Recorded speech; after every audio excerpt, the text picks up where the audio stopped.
All right, hello, welcome everyone to Star Trek from the Holodeck. I am Michael, your captain of the USS Rain Man Digital, and at the bridge with me, or on the bridge with me, is Lieutenant Junior Grade David. Hooray, I got promoted. Yeah, you're just like the Lower Decks crew. Whenever they succeed, you succeed. And whenever they fail, you also fail. Does this mean that I can actually not do my duties and clean up the holodecks every single time? Because it's starting to get really nasty down there. Yeah, that's fine. You go ahead and do that. And I'm like Ransom, dressed in my Deanna Troi yoga attire. That was so weird. It's a little uncomfortable, not gonna lie. Uncomfortable. Yeah, but man, I laughed though.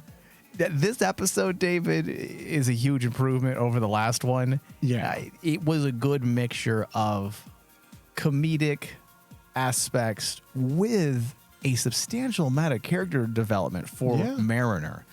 But it did have its ridiculous, over-the-top moments when Boimler is spending most of the episode looking for new quarters. And he is cursed with either people fucking in the holodeck or doing violence and bizarre shit in the holodeck, or being placed in quarters right next to the port nacelle. That's something I never even thought about before, but that's something that could very well happen to someone. Yes. Imagine being the person in the quarters next to that bright ass nacelle light. Yes. And that would just drive you insane. Yeah. But like, dude, they also did something very different that I haven't seen them do in the past 2 seasons, which is kick off the episode from where we left off.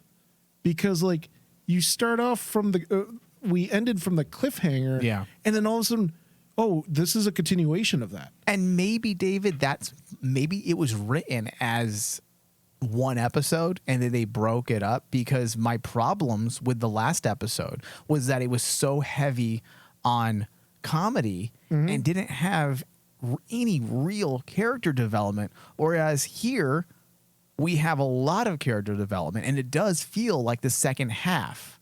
Well, the weirdest thing by far is I looked back after I watched episode 2 and episode 1. Episode 1 was all setup. It was just setup with comedy. That's it.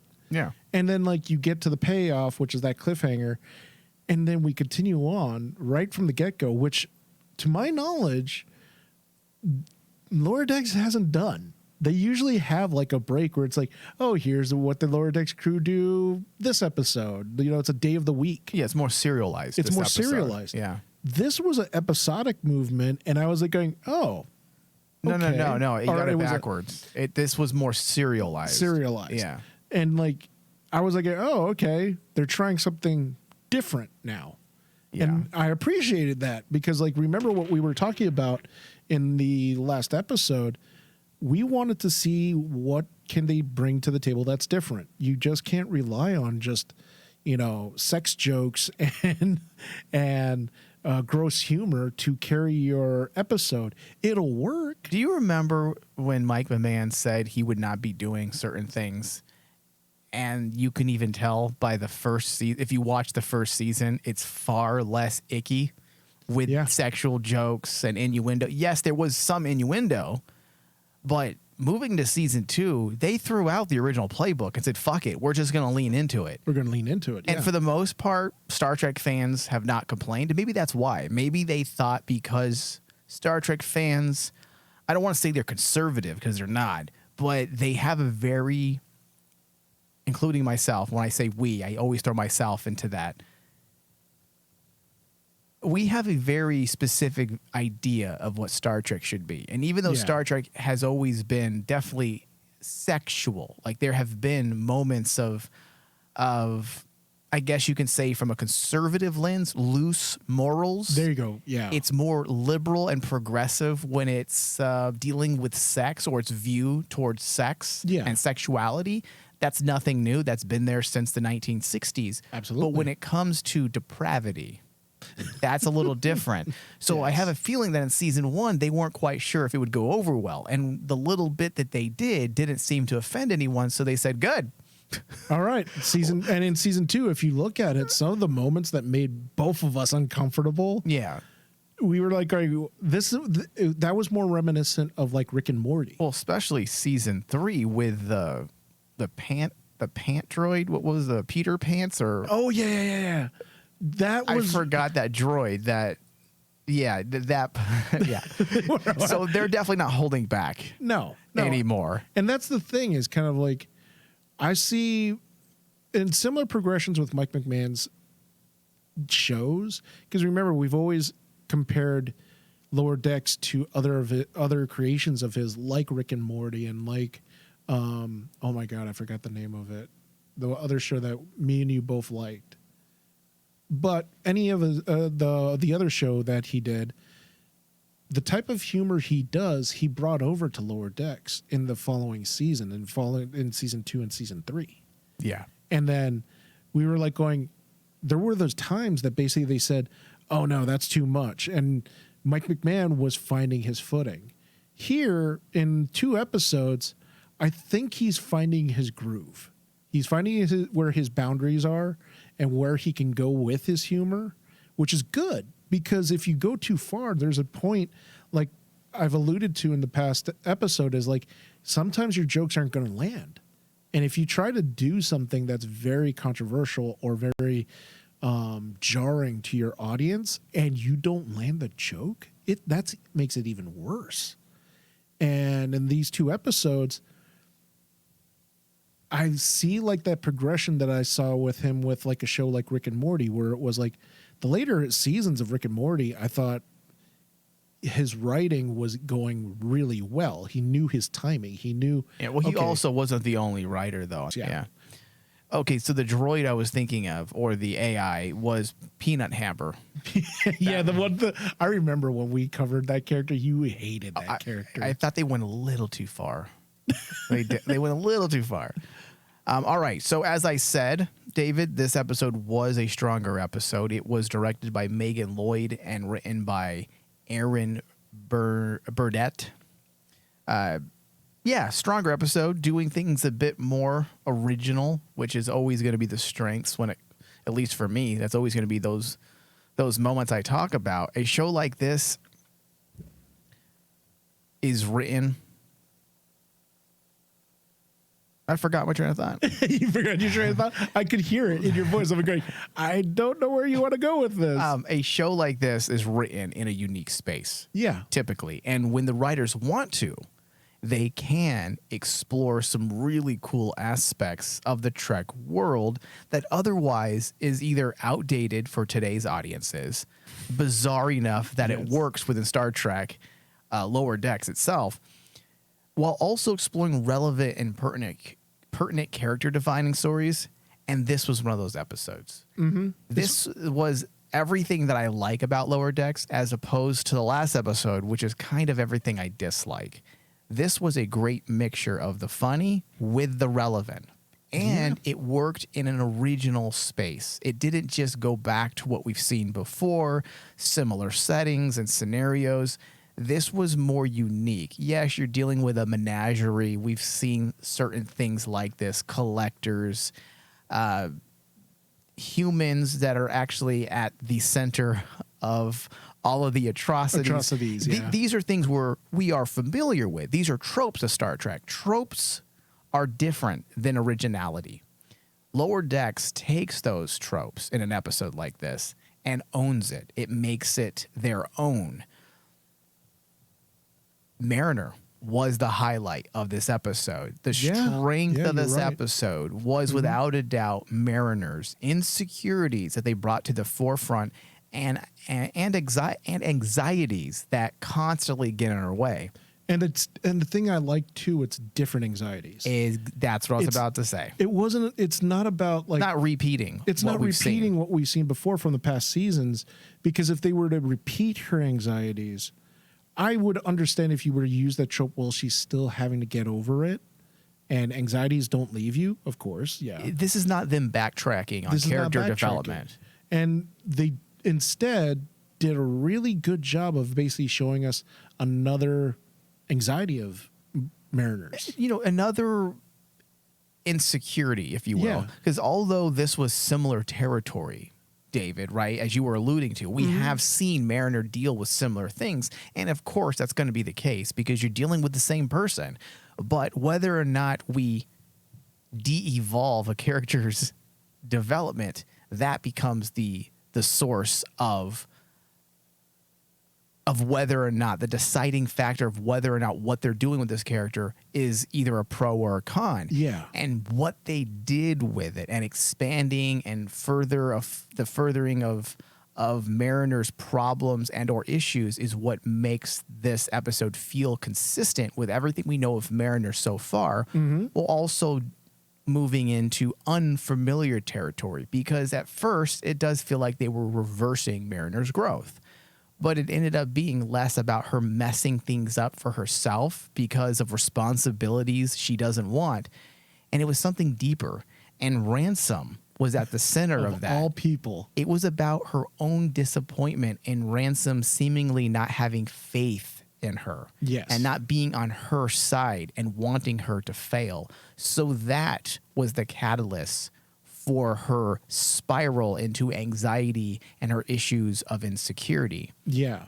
And that's that in itself took not just the growth of Mariner, but also the relationship between her and Ransom. Because up to this point, the relationship that they've portrayed throughout the entire seasons of Lower Decks is Ransom is basically was assigned as her higher ranking officer that watches over her. Yeah, they had a terminology for something about pairing certain incidents up with officers. Officers, yeah. Yeah. And like we knew from the get-go when this first got introduced, Mariner doesn't like this because she wants to be an independent person. She doesn't like following orders, so she's going to butt heads with Ransom. And in this episode, it wasn't about that. It wasn't about that, Yeah. even though they almost they allude to it. It felt like it was going in that direction. And then suddenly you get to the what I would feel is like the narrative twist in the whole thing, and saying, no, she still remembers all the growth that she's had with Ransom. Now that anxiety has turned into something else. And I like sat there and I was like going, oh my God, this is how true anxiety works. That's what I appreciated about this growth. You because obsess on something. Yeah, and your obsession, just because you get rid of the one obsession, it just turns into something else. Usually self-doubt. You overly critical of yourself.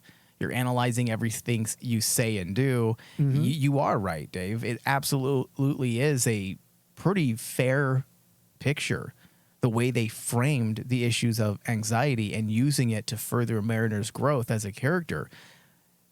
I did like what they did quite a bit, especially how, as you mentioned, or you called it like a twist, it's actually the opposite of what Mariner had expected. And that was an interesting way to write this episode, because it wasn't just about Mariner. It was also about Ransom, because Ransom was talking to Shax not about hoping to manipulate her right out of Starfleet. It was about him refusing to let herself sabotage, because he's well aware of what she ends up doing. Yes. He actually was intent on not letting her self-sabotage. Yeah, because in a way, it wasn't like Ransom was doing it out of spite. No, he's doing it to help her. He's doing listen, it to I'm not going to let you do what you normally do to yourself. You don't allow yourself to become promoted or progress as a Starfleet officer because of your own insecurities. I'm not going to let that happen this time. Yeah. And like all of a sudden their whole relationship changed from being like one of butting heads, but now you see it as kind of like, okay, there is a kernel of truth of what Ransom is saying. For the past couple of seasons, yes, we've seen this growth of Mariner turning into something that she is the polar opposite of since day one. And what makes it even better, Dave, is Mariner and Ransom have always been loosely connected, narratively speaking. Yeah. And that's the thing that was really smart too, because Ransom doesn't fully know about all the changes that Mariner's going through. Mariner's keeping it to herself. And in a lot of ways, that in itself is where Mariner's mistake is, where she's not being communicative with obviously the person that's above her, and going to him in a way to show that, hey, I am changing. I'm not the person you think I am. From many years, from probably at this point, probably 2 years ago, in their time frame, but also coming to understand, Ransom's looking at her going, I've known you for a while. 2 years is not going to change my mind on you because you're not about you yet. Yeah. So I thought that was actually really cool, because in a weird sort of way, they could have actually done this type of scenario and changed and made Ransom into an utter douchebag, right? Well, we've already seen that. You know, we've already seen that. And like I said at the top of the episode, give us something new. Give us something new. Keep Ransom's characterization consistent. He is a bit of a douche. I mean, he has a workout set in his office. I mean, listen, to be perfectly honest, I probably would have the same thing. I don't know if I would do pull-ups in front of people. I'd probably wait for them to leave. I'm not a braggart, but I would definitely have my own little gym set in the corner of my office. What made me crack up about that scene too, I don't know why, I pictured Jerry O'Connell doing the workout. He is Jerry O'Connell in so many ways. He's so Jerry O'Connell in so many ways. And I was like going, man, if this was live action, this joke would have been awesome. Yeah. Seeing Jerry O'Connell do the workout. Yeah. So overall, everything we were given as it pertains to Mariner and Ransom, it felt like a logical and natural progression of their characters. Oh, yeah. It also served as something fresh for Ransom to do. He's a character who I don't want to say he's been sidelined, but he isn't the core cast of Lower Decks. No. He's a side character for the most part. He's always in an episode, but they don't always focus on him. Mm-hmm. And because of that, as a result, we don't get a lot of development for him.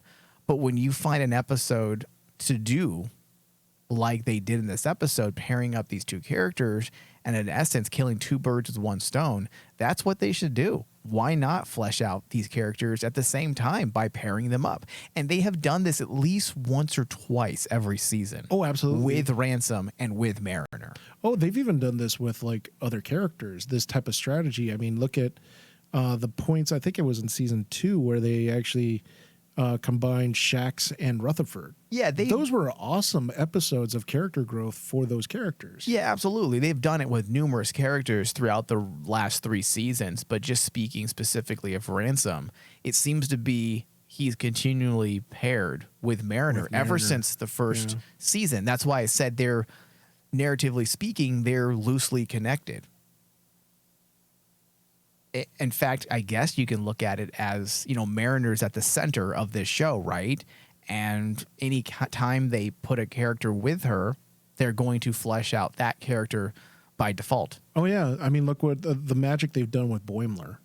Yeah. Boimler, because he's been with Mariner for so long, and Mariner has been in that narrative thread throughout the entire seasons, the characters that are constantly tied with her, whether it's the captain, Boimler, and now Ransom. Well, the Lower Decks crew is pretty much a given that they're going to be fleshed out the same time as Mariner through some type of writing device.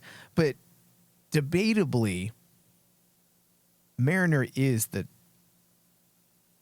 number one on that call sheet. Oh, no, yeah. Absolutely, 100%. Yeah, the show is more or less about her. Yeah, because like as much as we would like to say Boimler's our favorite, no. Well, I do like Boimler, and the show is definitely about him. But the main narrative crux is centered around Mariner. Most of it's being driven by Mariner from the very beginning, yeah. Mm-hmm. Okay, so the title of the episode was an interesting choice.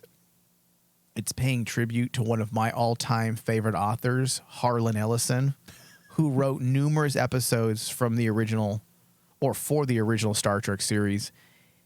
He wrote a short story called I Have No Mouth and I Must Scream. Yes. And the episode was titled I Have No Bones, Yet I Must Flee. I highly recommend people to read this story. It's horrific. It is Disturbingly philosophical. It's and incredibly unique. And incredibly depressing. It's morbid. It's morbid. Overtly, it's about a dystopian and nightmarish future where a malevolent supercomputer has gained control effectively over the world and humanity, and he fucks with them. Yes. It's not just malevolent. It's mean-spirited. Mm-hmm. It's perverse. The title itself reflects the despair and helplessness of the characters as they are trapped in a state of, I guess you can say, eternal suffering with no way to end their torment or escape the computer's control. Yes. And the story explores themes of dehumanization, the consequences of advanced technology, and the cruelty of unchecked power. Mm-hmm. Now, there are superficial connections to the episode, but nothing at a deeper level. No. But as any Star Trek or hardcore Star Trek fan knows, Ellison is an important part of Star Trek history. So a show that plays with the nuance of self-references, it makes sense to pay tribute to a writer like Ellison. Yeah, and that's the thing is kind of like, well, the theme of the episode is loosely tied to the title of the episode. I think the reason why they put that reference in there was because, Harlan Ellison is an important figure, probably a third most important figure in Star Trek. Moopsy does feel a bit like a Harlan Ellison villain. Yeah. So maybe that's the reason why. I mean, Moopsy is so fucked up. Oh, dude. Yeah. I mean, like, especially when you compare Moopsy to the computer in the short story you're mentioning about. Moopsy is like, that is that type of character. It's perverse in a way. However, Moopsy seems to be unaware of its intentions. I don't think it almost cares. Feels like, I don't think there's a morality to it. Yeah. It's just a creature that eats. Yeah. And whereas the robot or the AI, the computer in Harlan Ellison's story is very much aware of what it's doing. Yeah, it's aware of what it's doing, but in a lot of ways, that computer also just doesn't care. Yeah. It doesn't care about those creatures. It just wants to make their lives miserable. But I will say, I believe the way Moopsy, it's been a while since I read the story, Harlan Ellison's story, but I believe the way Moopsy kills people, I think, I don't want to give spoilers. There are characters, I believe, that become blobs of flesh without. Yeah. Okay. Am I right? Yeah. Okay. No. So there are little notes of inspiration directly taken from the story as well. Absolutely, because that's one of the things when. Dude, that's such a horrific scene. Yeah, and oh my god, when it happens in the episode, I'm like, oh, okay, yeah. I have no mouth and I must scream. And if for people who have not yet read the book, when you get to the end, don't spoil it. Yes, the computer does what Moopsy does. Yeah, and that's essentially what he does to people. Yeah, and it is. Do yourself a treat, listeners out there, and just buy an anthology book from Ellison. You will love every single one of his stories. He is a bizarre dude, but super intelligent. He's inspired much of my writings. I love his speculative fiction, but they aren't easy reads. They're not easy. He writes very lyrical, so it's not your traditional plot book like a Stephen King book. There's a lot of nuance there, so it isn't like a late night read that you're going to pull the book over from your nightstand and like, all right, I'm going to read this before I go to bed. This is something you're going to have to plan your day around. Like, all right, I'm going to sit down on Saturday at 2 and read this book. And read Harlan Ellison, because I 100% agree. For me, Harlan Ellison is my inspiration for Ellison is just his stories tend to be harsh truths that you don't want to accept. That's valid. And especially the short story, that short story is what inspired me to become a writer, because it's like to have that type of mental fortitude to actually say, here's my story and this is what I believe in and this is what I'm saying. Yeah. And at the very end, have your audience go, yeah, he's right to some degree. And you have to remember that he was right. This is turning into a Harlan Ellison episode, but that's fine. You have to realize also that he was writing a lot of these stories in the 1950s and early 60s during a time when people didn't write stuff like this. A lot of sexuality, depravity, but not for exploitation purposes. No. There's usually an intellectual reason behind his stories. I don't know if you would agree with this, but my feeling for Ellison is he is the type of writer that always wants to question human nature. You know, the more not human nature as instinct, but human nature as in your moral compass. Yeah. And how you make your choices. A perfect example of it is the original Star Trek story that me and you covered, that is considered the greatest Star Trek movie of all story of all time, is the one that The City on the Edge of City Forever. on the Edge of Forever, where it doesn't end well, but the whole story is a question of what would you do to your moral code? Yeah. Are you willing to go that far? And just to bring it back even into deeper Star Trek realms here, he's also the writer that was hired to write the motion picture after the studio had passed on Roddenberry's original draft. And his draft, don't hate him for this, he loved to rock the boat on purpose. He took pride on just pissing people off. And I believe he's on record saying that he disliked Roddenberry and Roddenberry equally disliked him. Yes. So when he came to write the movie, he killed Captain Kirk. Yeah.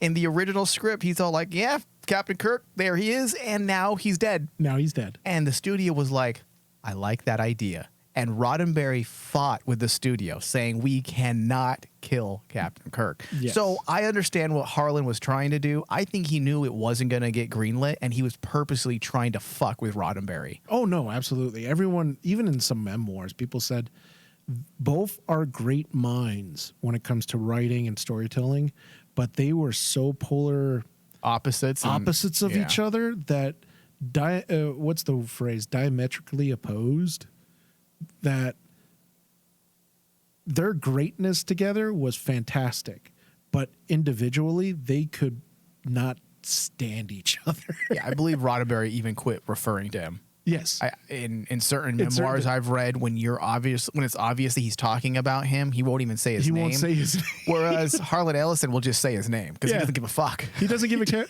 He doesn't care. He doesn't care. And like Roddenberry's the type of writer that basically says, "No, I never want to talk about that guy ever again." Yeah. All right. So let's bring it to our final thoughts. Moopsie was probably the best thing since Badgie. I don't know. Yeah, Badgie. Peanut Hamper probably is in the running, but Moopsie, I want to see Moopsie again. And if they make a Moopsie character, I want it.